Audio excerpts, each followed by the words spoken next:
We're here on the Boston Praise Radio and TV Network. I'm your host, Pastor Hobbs. I'll be with you through till 6 p.m. We are live in the studio with my special guest, Chris Dempsey. How are you, sir? I'm doing very well, Pastor. Thanks so much for having me on. It is our pleasure. Thank you for being here in the studio. We appreciate you coming into Dorchester. I know you're in the thick of your campaign and this very important primary that's happening on September 6th. How's the campaign going? The race has been going great. And just so everyone understands where we are in the process, we are 11 days away from the September 6th primary. Yeah. Mail-in voting has already been taking place for the last few weeks. And tomorrow, Saturday the 27th, early voting starts. Yes. So if people want to vote in person, they can do that as soon as tomorrow. And then all the way through next Friday. Then we take a break for Labor Day, and then Tuesday, September 6th, is Election Day itself.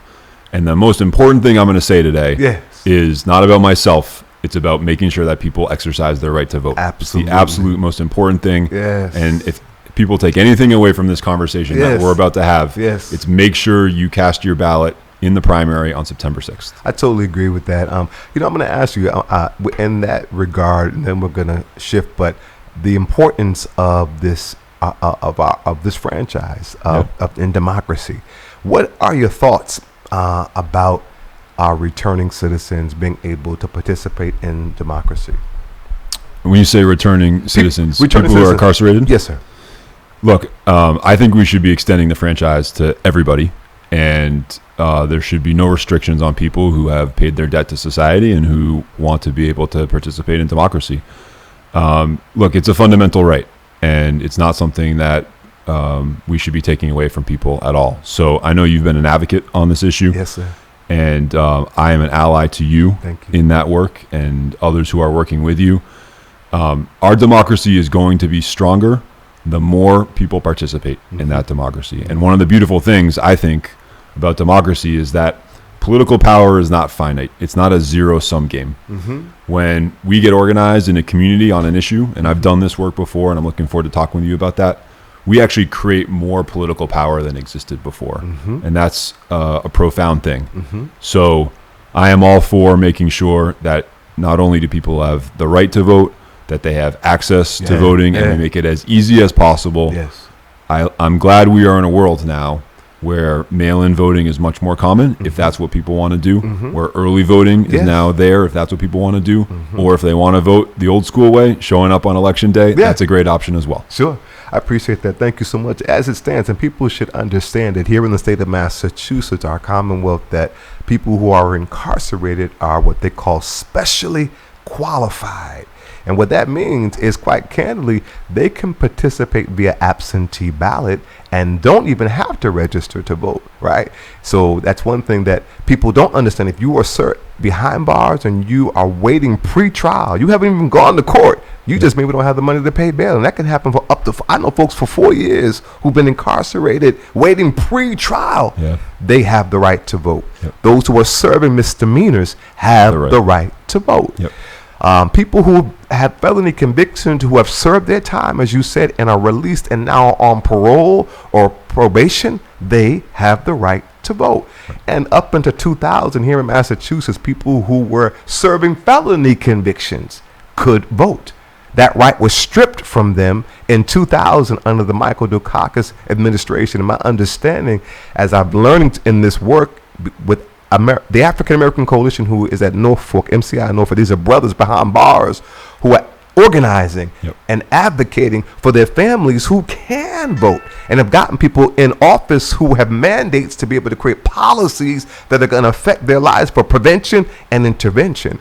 So it's important from my perspective that right be restored, and moving to what we call universal suffrage.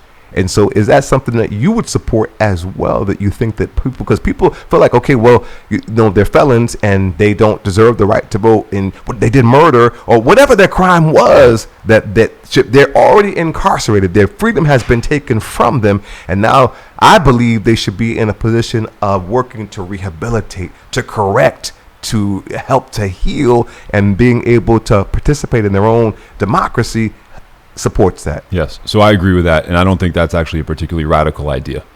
I think universal suffrage is something that this country has been moving towards in fits and starts over the course of its entire history. And we know that it did not start with anything close to universal suffrage.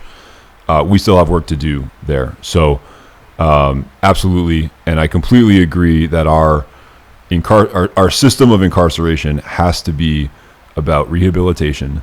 It has to be about, yes, having people serve their time, serve their debt to society. But the hope and the goal should be that when that time has been served, that we actually leave them better off and better prepared to, as you said, what's the term that you used? Rejoin or return? Yeah, return. That's a term they gave me. Yeah. But I'm learning from them, because it changes. Yeah. But right now, returning to their citizens. So people should return better prepared to be, and I don't want to use a bad phrase here, but productive members of society, right? In the sense of, they don't want to end up back where they were. Yeah. They don't want to end up in a worse situation. No. And too often our system is only about the punishment piece. It's not about the rehabilitation piece. And I'll just say one more thing here, which is I'm running for state auditor. And that's about making sure that we spend all of our taxpayer dollars well. Make sure we get the most bang for our buck. Yep. If you're a taxpayer out there, you want a system that rehabilitates people. Yes. Because if we have a system of incarceration that just means people go back onto the street and then 2 months or 6 months or 2 years later, they're back into trouble and they're back in jail. That's the most expensive thing for taxpayers. Absolutely. That's not a good use of our taxpayer dollars when that happens. So we have to break that cycle, and I want to be a part of that. Outstanding. Thank you so much. And I appreciate you talking about in your capacity as state auditor, being a good steward of our resources. So talk a little bit about the office, because quite candidly, many of us don't really understand the roles or responsibilities, the opportunities that one can use that office to be able to maximize our dollars in this commonwealth. Yep. So, Pastor, if you don't mind, I want to just start by talking about a little bit about who I am. Because that leads to the story of why I'm running for this office. Perfect. Yes, sir. So my parents met not very far from where you and I are talking right now. They met while teaching at the Martin Luther King School on Lawrence Avenue in Grove Hall in 1970. Okay. They were placed in adjoining classrooms as teachers, and they met and they fell in love. And they spent their entire careers digging into their own pockets to help pay for classroom supplies for their students, as we know public school teachers across the Commonwealth do to this day. Yes, sir. And I saw them do that. And in fact, my dad, who was a vice principal for many years and had a basement office, he had a poster on his wall that said, "It will be a beautiful day when public schools have every dollar that they need and the Air Force has to hold a bake sale to buy a bomber." And that poster is about priorities and about making sure that we are investing our dollars in the places where they're going to do the most good. Public education, public transportation, public health, housing. The job of state auditor fundamentally, and we'll get into the details of how this works, but the job of the state auditor, the one I'm running for and the one I'm on your ballot for on September 6th, is about making sure that those resources are flowing to the places where they're going to do the most good. And they don't get lost in waste or fraud or abuse or just a bureaucracy that isn't serving people that well and isn't actually doing its job. That fundamentally is the job of the auditor. And it's an independent part of government. It's elected by the people. So it doesn't report to the governor. It doesn't report to the legislature. It reports only to the people. And it performs that function with a team of about 200 auditors and analysts. We send them into every corner of the executive branch of state government, so all the state agencies. You name a state agency, and we have oversight of it. The MBTA, the Department of Children and Families, the Department of Corrections, the environmental agencies, the Department of Public Utilities. You name it, we have the ability to oversee them. Redevelopment, be there? Well, so that's because that's more local. Okay. It's a little bit less direct, but we do have authority to oversee the Housing Authority, which is mostly funded by the state. Yes. So Boston Housing Authority would be an example of an agency that we can oversee. And we send those teams in and we ask those fundamental questions. What's working, what's not working, and how things can be changed. How can we change these programs, reform them, make them work better for all of us? With that information, we then publish a report and a set of recommendations of how those agencies can do better. Now, at its worst, those reports are just going and sitting on a shelf and collecting dust. They're not leading to real action. But at its best, the auditor's office can be a platform for reform and advocacy within state government, where we can develop a perspective based on that data, and we can push hard for the change that we need. We talked already about the Department of Corrections. We can go in and say, what is your recidivism rate? Recidivism is when people return back to incarceration after having been incarcerated previously. Is that rate higher than the national average or higher than our peer states? Why is that the case? And if it is the case, what are the programs or policies we can put in place to change that, to reduce that recidivism rate, which again is going to be great for our communities and great for our taxpayers at the same time. So that's the type of question that we can look at in the auditor's office, and it can be this really powerful platform. It's why I'm excited about running for this job. Outstanding. So tell me, what makes you different? Obviously, there is another person who's running for this same seat. And what would you say distinguishes you, as well as I believe there is a Republican candidate who will be also at the November election? Correct. So there's a bunch of different ways that I think I'm unique in this race. I'm the only candidate in the race with experience working in the executive branch of state government. I served as Assistant Secretary of Transportation for Governor Deval Patrick. And the focus of the job, again, is the executive branch.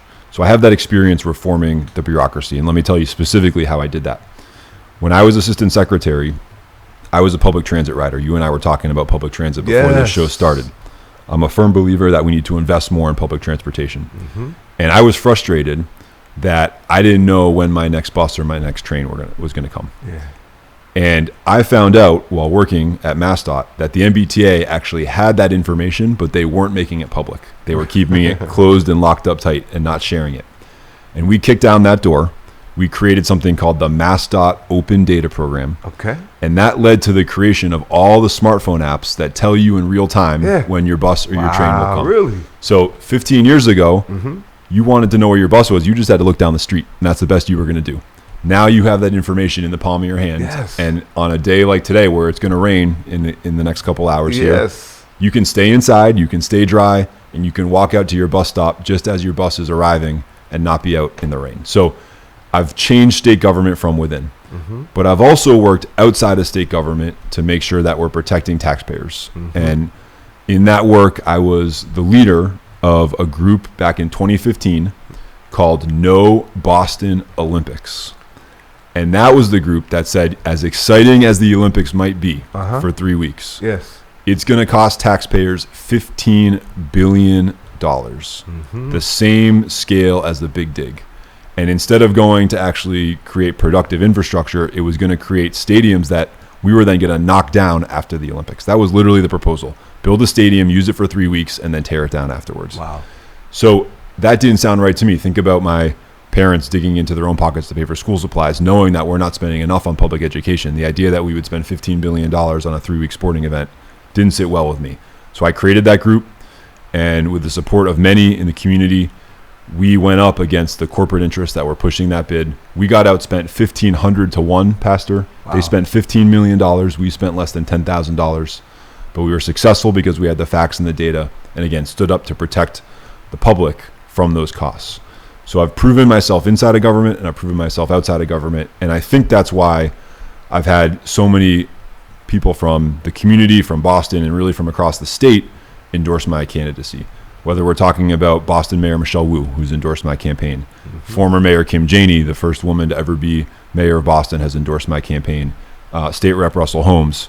Just last week, we earned the endorsement of the Boston Globe editorial board, which is a big deal. We have the endorsement of over 50 state legislators. I already mentioned Rep Russell Holmes, but that includes the president of the Massachusetts State Senate, Karen Spilka, who is a great leader statewide. So we have support and endorsements from people that are the folks over recent years who have rolled up their sleeves, who have done the work inside of state government, and who are looking for a partner like me in this work. Now, to be clear here, that doesn't mean we're always going to agree, right? Okay. And I'm running for an independent job that reports only to the people. But even when I'm independent, I can still be collaborative, because ultimately, as you know, Pastor, that's how you actually really make change, is you have to work with people. the lone wolf thing doesn't work That's in right. government for making change. That's right. Doesn't work in our communities. It doesn't work in society. So you have to be independent but collaborative. I've proven I can do that, and that's why I'm so glad to have the support of those leaders I mentioned and so many others. Outstanding, outstanding. So, and this is a how many year term? So this is a 4-year term. So people will be voting, again, starting tomorrow in person with early voting all the way through September 6th for a bunch of different offices, right? People will be voting for governor, for lieutenant governor, attorney general, treasurer, secretary of state. And auditor is the sixth of those 6 statewide, we call them constitutional offices. Constitutional offices. Yep. Yes. Yeah. So 4-year term on the same cycle as those other 5 offices that people may be more familiar with. Now, equity. Talk about equity, because I mean that's the buzzword that everybody's using now on the heels of the murder of George Floyd and the Black Lives Matters. Everybody's talking equity. It's a great buzzword. Sure. But talk about how you would use your office to be able to facilitate and help equity for the underserved, the marginalized, disenfranchised Black and brown and poor communities. Well, let me draw a contrast here with my opponent in this race, because you brought up the murder of George Floyd, and that was a moment that I think everyone, no matter their skin color, no matter where they lived, needed to reflect on fairness and equity in our society. And thanks, it's a legacy of George Floyd. It's perhaps a sad legacy, but something that some small bit of good that came from his murder is that states around the country implemented police reform measures. Yes. Okay. Yes. Massachusetts was one of them. Yes. My opponent in this race opposed that legislation as it moved through the Senate. Was one of the few Democrats to join with Republicans in voting against that bill. I think folks like you and I, Pastor, probably felt that that bill didn't go far enough, that it should have been even stronger. My opponent in this race thought that it was too strong and actually voted against it. Okay. So there's a clear contrast in this race when it comes to willingness to lead on important issues like police reform. I've put out a 15-point plan to reform the Massachusetts State Police. Now, that's an agency that has lost faith with the public. There's been a series of scandals there, including recently an overtime scandal where troopers were falsifying their overtime records to receive more pay for work that they didn't actually perform. Wow. And we know that that agency needs more oversight on Beacon Hill. The auditor is one of the few roles on Beacon Hill that can actually provide that. So we're going to look at everything from hiring to training to promotions. If you look at the management of the state police, it's something like 80 or 85% of the management of the state police are people that look like me, white males. Yes, sir. Okay. That is not a reflection of the full diversity of our Commonwealth. And that's an agency that should, in its lower levels and in its management, reflect the full diversity of the Commonwealth. So we'll look at that. Yes. We'll look at the state police records and record keeping on traffic stops and ticketing to look if there's racial profiling in that. We'll look at the state police access to things like the CORI system, the criminal background check system. We have seen reports that some troopers have used that system for personal gain to look up, for example, their landlord in the system or to look up the new boyfriend of their ex-girlfriend, right? Sure. Not an appropriate use of that system. Right. And so we can make sure that the correct regulations or processes are in place there. But let's talk about equity more broadly, because it's not just about police reform. Yes, sir. It's also about where we spend our tax dollars. And again, that's the essential role of the state auditor. So I was the first candidate in this race to actually put out any policy plans about what I wanted to do in the office. And the very first one was on the oversight of federal stimulus dollars. That's $5.3 billion that we have a chance to spend to build a more fair and equitable Commonwealth. When we do that, we need to make sure that those dollars are flowing fairly across the Commonwealth. And I am adopting many of the recommendations of what was called the Racial Equity Scorecard that was developed by the Black Economic Council of Massachusetts, the NAACP, the Mass Public Health Association, and other organizations that care about racial justice to say, let's develop a set of metrics around how these dollars are spent. Let's make sure that the dollars are going to vendors that reflect the full diversity of the Commonwealth, that they're going to communities that are spread equally and fairly across the Commonwealth. And that when those dollars are spent, they're actually being used to reduce some of the gaps we see across race, across different sectors of our society, whether that's education or wealth or access. Those are not easy things to measure, but I'm committed to doing that work, rolling up my sleeves and doing it.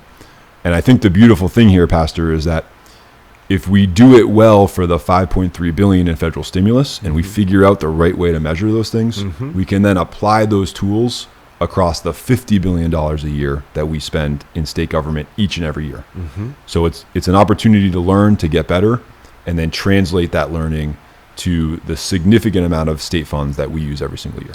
And we're at an unprecedented time with all these federal stimulus funding benefits that are now coming to Massachusetts. These talk about these ARPA, the American Rescue Plan Act. Is that's a $5.3 billion you just were referring to, and these resources, COVID recovery money, $113 billion. Right, these resources that are coming to Massachusetts that we have a once in a generation, lifetime to be able to maximize that, to be able to facilitate systems.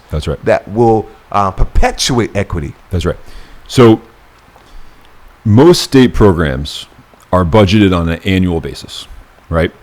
So you can go in at the end of the year and you can figure out what worked and what didn't work, and you can make recommendations for fixing it for the year ahead, right? That's kind of how auditing works. Beautiful.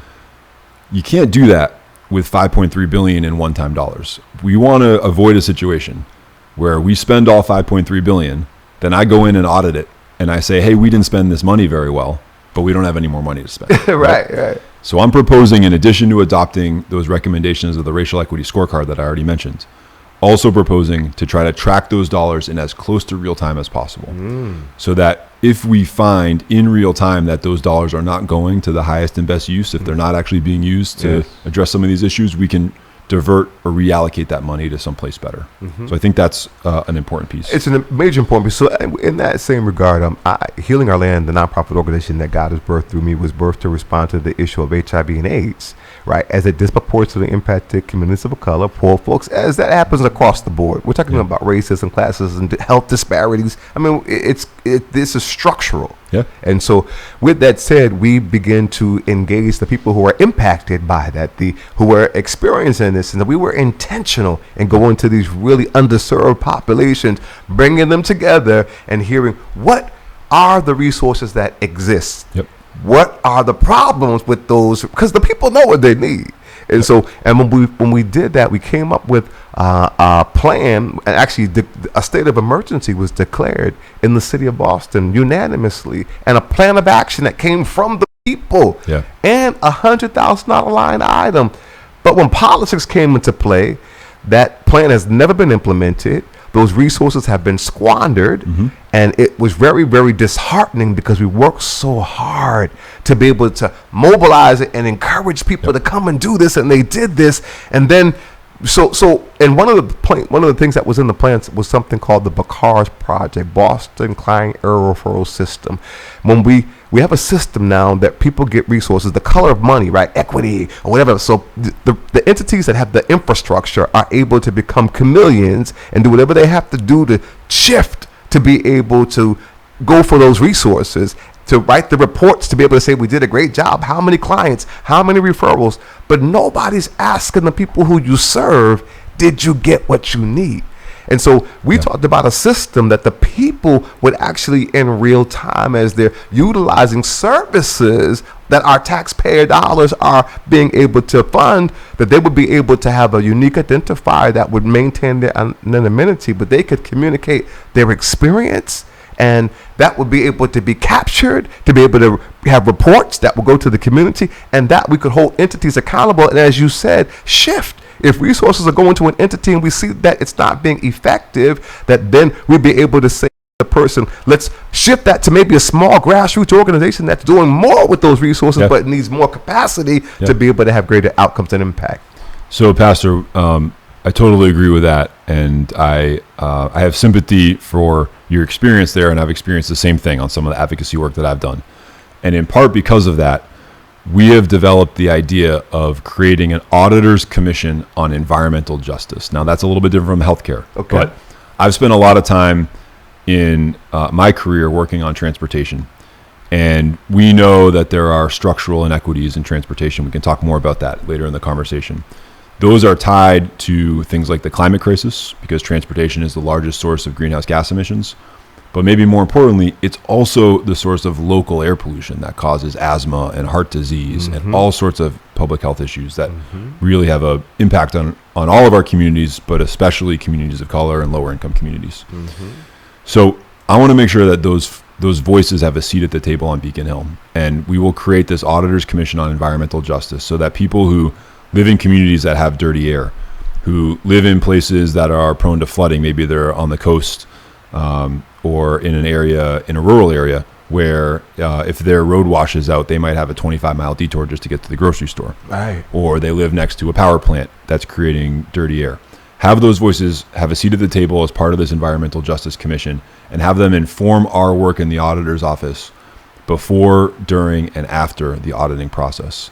I think we're going to be a much better office when we open our doors and allow more people to come in and sit and see what we're doing and be informed by their daily experiences. I think it's going to be a much more impactful place when we do that. You brought up the issue of sort of structural inequity. And let me use another transportation example here that I'm extremely familiar with. That was really the heart of my thinking on environmental justice. So you can draw a direct line between the redlining of the 1930s, and I think many of your listeners are probably familiar with redlining, but it was literally when the federal government drew lines around certain neighborhoods and said, these are neighborhoods that are being disinvested in. We're going to make it harder to get a mortgage. And, not coincidentally, many of those communities were communities of color, right? And so it was systemic disinvestment.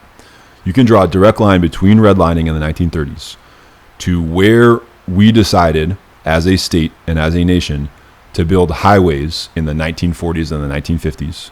And Chelsea's a great example of this. The entire community of Chelsea was redlined, the entire city. Wow. And we took their signature public park, it was called Union Park, and we literally turned it into an off-ramp. Think about taking the Boston Common and turning it into an off-ramp. That's the equivalent of what we did to Chelsea. Wow. Direct line between that redlining to where the highways go to where the highest rates of asthma are in Massachusetts to this day, right? And so that when people talk about structural racism, that is one example of structural racism. It's a direct tie between the outcomes we're seeing in communities today and, frankly, racist decisions that were made, in this case, about 90 years ago. It's communities like that I want to make sure have a voice in the auditor's office, and that's why we're creating this Auditors Commission on Environmental Justice. So the Auditors Commission on Environmental Justice, that's outstanding, and is that, but in the context of the broader resources, right? Is that something? I love the notion of capturing real time. We've got technology, right? Yeah, that's right. So utilizing technology to be able to capture, and I love the notion of people coming into the office because everybody doesn't have the acumen of the technology. That's right. And so, and may be daunted by it. So to be able to have them to come in, those one-on-one relationships. And look, most people don't even know what the auditor's office is. Let's be honest, right? No. I mean, most people have not thought much about the auditor's office. But what we're finding over the course of this campaign, as we talk to more and more people, is that people really do respond to the idea that government needs more accountability. It needs more transparency. It needs more oversight. And we can do that in a way that is more inclusive at the same time. And that's why I'm so excited about that vision and about the response we've gotten on the campaign trail. So is that something that could potentially be, that can be created in addition to what you're talking about under your preview, this concept of this Boston client error referral system utilizing technology to be a mechanism for people to be able to communicate their experience of these entities that are funded to be able to allegedly support them. No, that's exactly right. I mean, what you're saying is let's extend this concept from an environmental justice commission to a healthcare commission, right? Yes. Let's bring in people that are on the front lines who are most impacted by the successes and the failures of our healthcare system and make sure they have a voice as well. Absolutely. I think it's a phenomenal idea. And, look, we've got 11 days to go here, and we're pushing hard to win this Democratic primary and then hopefully win in the general in November as well.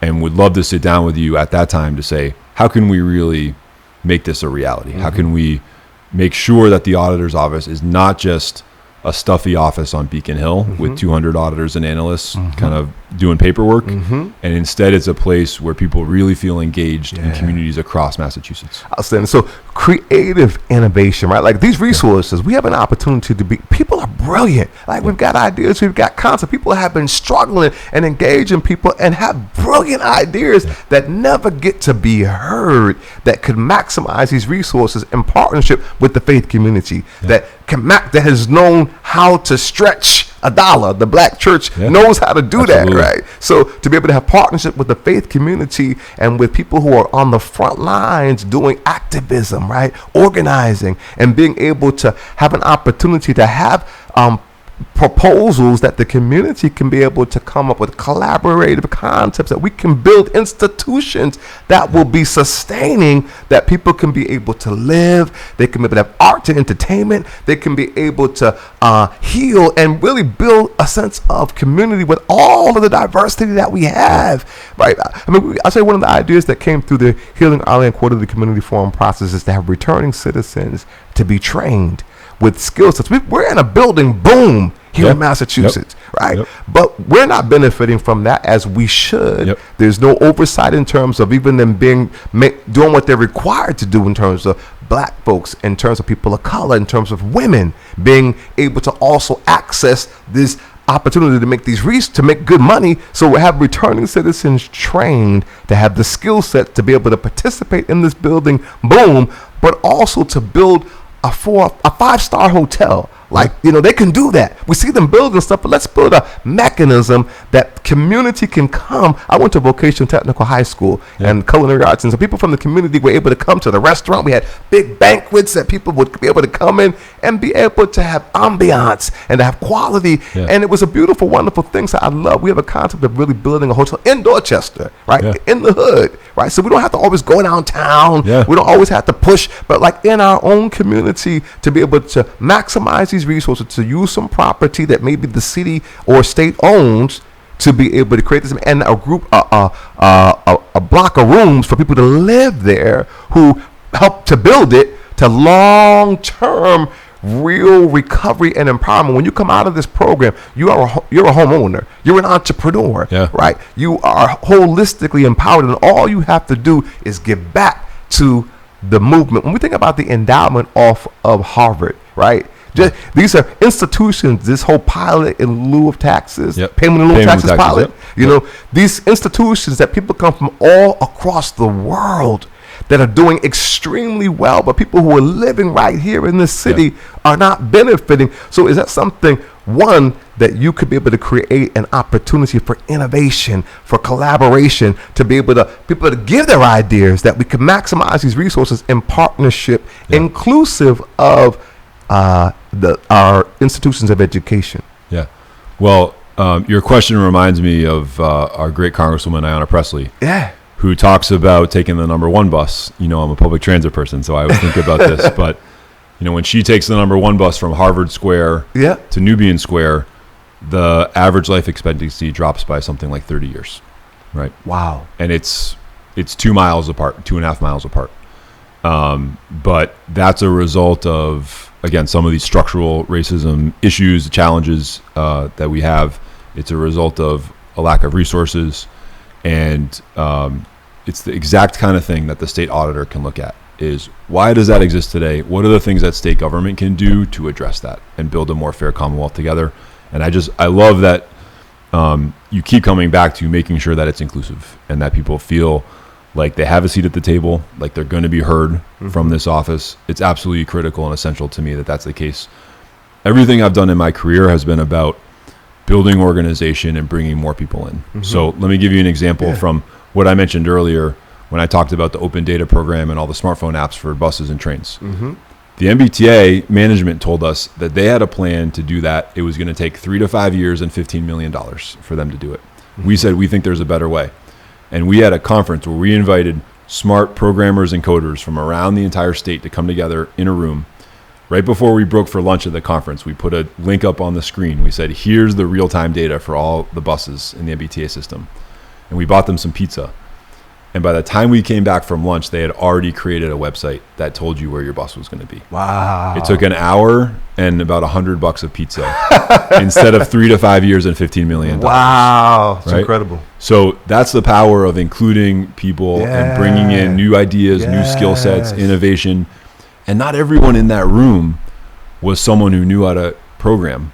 Some people that were there were great artists and designers who needed to pair with the coders to create a website that looked beautiful, that was easy to access, right? That was available in multiple languages, right? So everyone can bring their own skills, their own power to the table, and we can really create wonderful things that help people when we do that. Outstanding. I want you to elaborate a little bit on the pilot program, because I really feel as though these institutions are encroaching on property all across the city, right? And they are not really doing their fair share to be able, and they don't have to, because it's optional, and there's no, so how could, it's something that your office can be able to look at oversight of that and to be able to change that to make it more equitable. Absolutely. So we know that that's the case today, right? And you talked about some of the endowments that these institutions have. They should be, in my mind, they should be paying equivalent to what the property tax would be for their property. Today, they have agreements to pay some number less than that, and then many of the institutions don't even meet their agreement, right? So they're way lower than they should be. They need to recognize that they benefit from a local government and a state government that keeps people safe, that keeps people healthy, that keeps people educated, that has parks that are safe places to be and enjoyable places to be, where we have trees on our streets, where we have sidewalks and roads that are fixed. All of those things contribute to the success of any of these institutions that you're talking about. And it's not just universities, right? Because of course it's universities.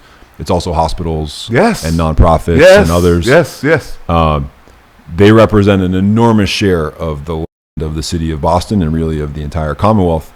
And I think it's completely appropriate for us to be pushing them on that and showing people the difference between where our municipal and state budgets would be if they were paying their full share versus where they are today.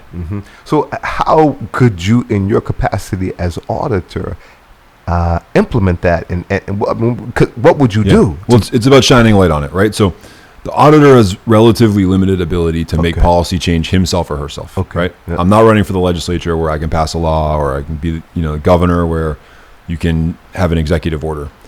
The power of this office is in being the person who brings more transparency and more accountability.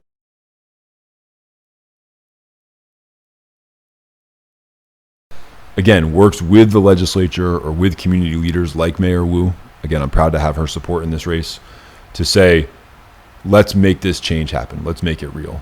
And we have the facts and the data at our hands because the auditor's office has done the hard work to do that. So that's the kind of role we can provide. It's an educational role, an informational role, a research role, an investigation role, and then it's also an advocacy role, which is, I can tell from just our conversation, Pastor, that you and I both enjoy that advocacy piece. Indeed. Well, it's interesting as I'm looking at your website, and one, I really appreciate the diversity that is on your website. To see, as you said, the endorsement of Mayor Wu, Ruth C. Lejeune. Our first Haitian. She's amazing. She really is. And talk about an activist organizer from Haiti. I've already mentioned Russell Holmes. And I see Nika Elugardo. State Rep Nika Elugardo is a supporter. Honored to have her endorsement and support. Yeah, she has been working with us very intimately to be able to draft legislation to build infrastructure so that our returning citizens can actually exercise the right as they're specially qualified, but no infrastructure to be able to actually to implement and exercise their right to vote. So we appreciate her.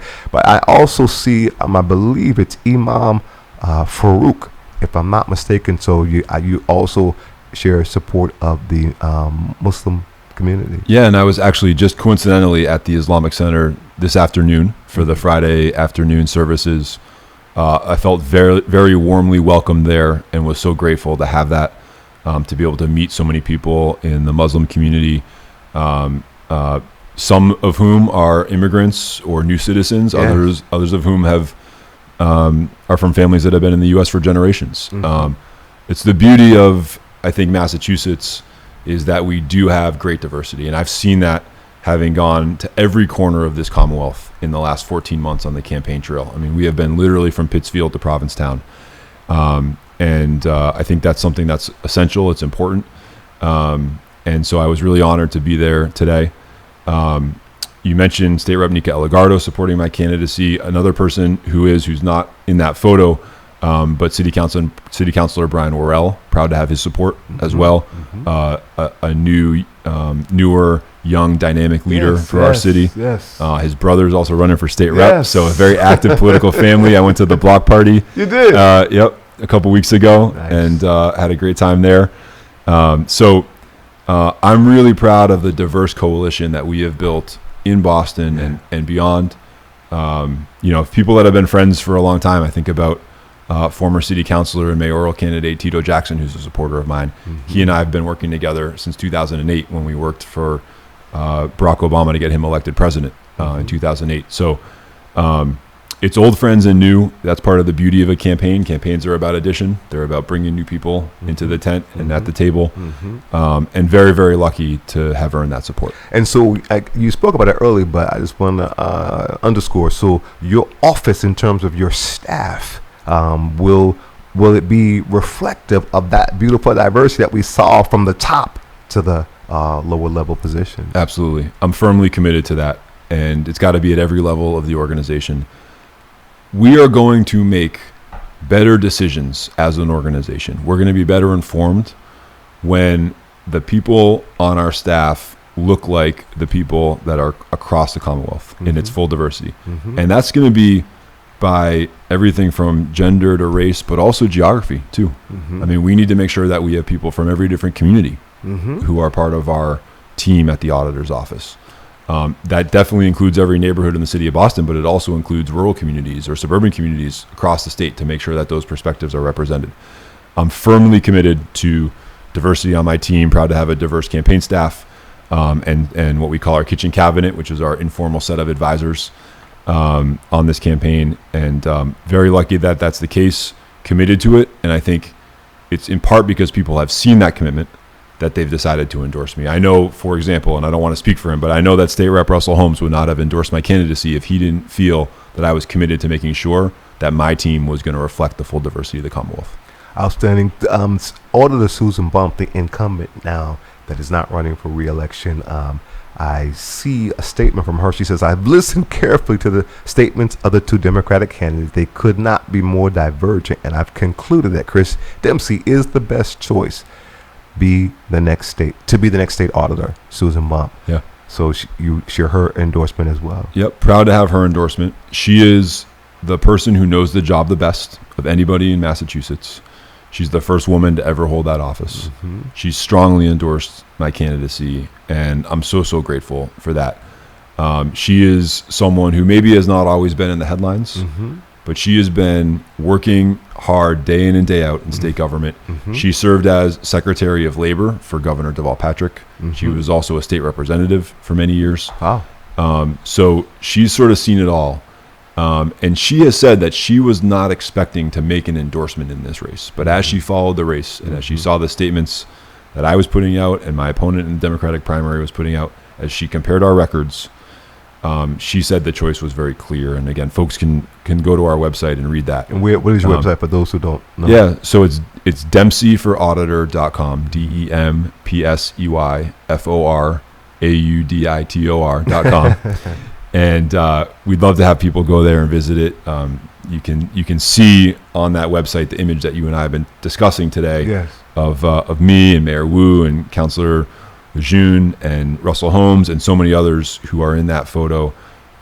It was a beautiful moment for our campaign to be endorsed by Mayor Wu in Nubian Square. Just a few weeks ago. Wow. And just for the record, you've heard me say this, but I rode the bus there to get to Nubian. I am a bus rider. In fact, I'm going to be the first statewide elected official to commute to Beacon Hill on the MBTA in over 30 years. Are you serious? Over 30 years. It's time that we have more public transit riders there. Mayor Wu's been doing a great job of leading by example. Mayor Janey was also, of course, a bus rider, and I always respect that about her. Yes. And proud to have her support in this campaign. So the people who know the job of state auditor the best. The people who are in local and state government rolling up their sleeves to make sure that we have a more fair and equitable Commonwealth are endorsing me in this race. And it's part of the reason I asked for all your listeners to support me as well at the polls. Your Republican contender, that is, if should you get past the primary, you will go to, and you'll have an opponent who is Anthony Amore. Now, he has been here in the studio, and one of our colleagues interviewed him and talked about his contrast vice you. And so I'm curious, one of the things that he said with regard to Susan Bump, that she acknowledged that there were a proportion of her reports that she did not do. And that would be one of the things that he would do. And so what would you say to that? So the first thing I would say, Pastor, is we're very focused on winning on September 6th, and we have not been thinking about our potential opponent on the Republican side. I certainly respect anyone who is running for office, and I look forward, if we succeed in the primary, to that conversation and that debate. On the particular issue of the audits and the sort of schedule there, so there is a law that says, or a requirement that says, that the auditor should audit every single part of the executive branch at least once every 3 years. So at least once every 3 years, you're going to audit the MBTA, the Department of Children and Families, the Department of Public Utilities. The list goes on and on. Auditor Bump has not met that requirement in most years. And I would say this: I have great respect for her service. It would be my goal to make sure that we get back on track and make sure that we are auditing every 3 years. But I think it also reflects a reality that with a $52 billion a year state budget, you're not going to be able to dig deeply into every single agency if you have to get to all of them every 3 years. And so it's a trade-off that you make. And this is true of any, this is true of cleaning your house, right? Are you going to clean the whole house in a day, but only get to the surface stuff? Or are you going to focus one day on just the deep clean of the kitchen, right? Or the deep clean of the living room? That's the trade-off. And the law says, basically, try to clean the whole house at least once, and the current auditor's approach has been, we're going to do the deep clean and the deep clean and the deep clean to make sure we really get to where the grime is. It's a fair trade-off, and it's a fair debate to have going forward. Okay. So, again, why you, Vice, in this particular thing? What made you decide to run for this, and why should people vote for you? Look, Pastor, I would go back to my parents. They are still, and I'm lucky to still have them with us, true public servants, people who really believed in the importance of public education and doing best by their students for the next generation. But the fact that they were seeing that they don't have the resources in the front lines of the classrooms that they should was always a reminder to me that we can do better. We can do better.